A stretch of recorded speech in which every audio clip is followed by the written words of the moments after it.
2013 से 2016 तक भारतीय रिजर्व बैंक के गवर्नर रह चुके रघुराम राजन को अब एक बड़ी जिम्मेदारी सौंप दी गई है। अब ये अर्थशास्त्री को तमिलनाडु की आर्थिक स्थिति सुधारने की जिम्मेदारी सौंप दी गई है। अब वो तमिलनाडु के मुख्यमंत्री के स्टालिन के आर्थिक सलाहकार परिषद के प्रमुख होंगे।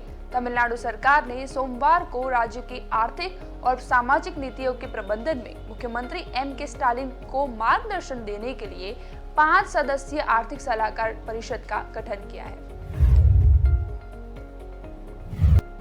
नमस्कार, स्वागत है आपका राष्ट्र को समर्पित ओटीटी इंडिया में। मैं हूं सुरभि। इस परिषद में आरबीआई के पूर्व गवर्नर रघुराम राजन के साथ नोबेल पुरस्कार विजेता अर्थशास्त्री एस्थर डुफ्लो भी शामिल है। इस परिषद में अन्य विशेषज्ञों को भी शामिल किया गया है, जिसमें भारत सरकार के पूर्व मुख्य आर्थिक सलाहकार अरविंद सुब्रमण्यम, कल्याणकारी अर्थशास्त्री और सामाजिक वैज्ञानिक जयंत रे और पूर्व केंद्रीय वित्त सचिव और प्रधानमंत्री नरेंद्र मोदी के आर्थिक सलाहकार एस नारायण भी शामिल हैं। तमिलनाडु की राजकोषीय स्थिति लगातार उच्च राजस्व और राजकोषीय घाटे और कर्ज के एक बड़े ओवरहैंग के साथ अनिश्चित है।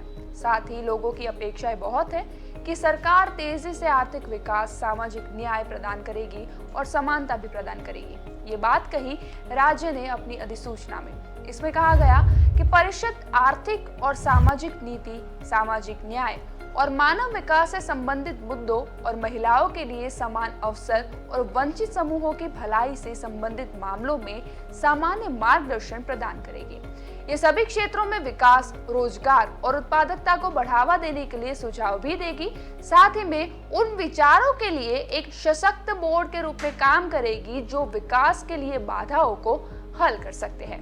राज्य की तरफ से कहा गया कि परिषद अपनी जिम्मेदारियों को पूरा करने के लिए व्यक्तिगत रूप से या वस्तुतः बैठक करेगी और अपने उद्देश्यों को प्राप्त करने के लिए अपने स्वयं के संचालन के तौर तरीकों को तय करेगी।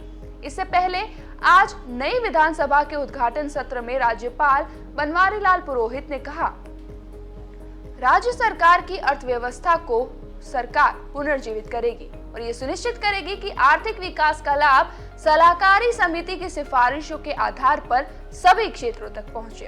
उन्होंने ये भी कहा कि राज्य की वित्तीय स्थिति का विवरण देने वाला एक व्हाइट पेपर यानी श्वेत पत्र अगले महीने जारी किया जाएगा, जिसमें कहा गया है कि राज्य का वित्तीय स्वास्थ्य चिंता का कारण है।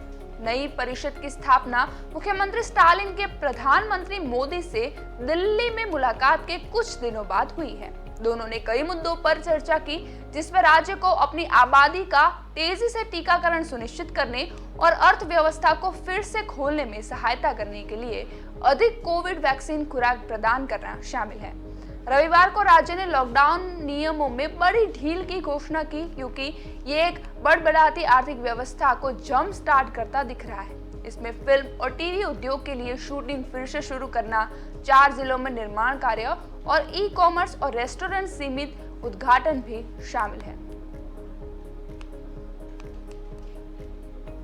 इस खास खबर में फिलहाल के लिए इतना ही। आगे भी देश और दुनिया से जुड़ी हुई सारी खबरें पाने के लिए आप देखते रहिए ओटीटी इंडिया, रग रग में हिंदुस्तान।